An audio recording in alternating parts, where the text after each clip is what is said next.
तर 75ची शाल अंगावर पडते त्याचा अर्थ आता थांबावा असा असतो। मोहन भागवतांच्या वक्तव्यानं चर्चांना उधाण आलेलं आहे। मोरोपंत पिंगळेंवरील पुस्तकाचं जे आहे ते सरसंघचालक भागवतांच्या हस्ते प्रकाशन पार पडलं। या कार्यक्रमामध्ये मोहन भागवत यांनी हे वक्तव्य केलं। यांचे शब्द आहेत और म्हणून उच्चारतो मैं जब मर जाऊंगा तब भी पहले लोग पत्थर मार के देखेंगे कि सचमुच मर गया। मग ते असं म्हणाले 75 वर्ष का आपने किया, लेकिन मैं इसका अर्थ जानता हूँ।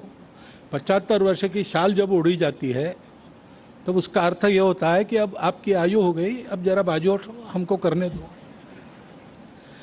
म्हणजे त्यांच्या गौरवाकरता गौरवाचा भाव मनात घेऊन सगळं होतं, त्याच्यात तो गौरव आपल्याला चिकटू नये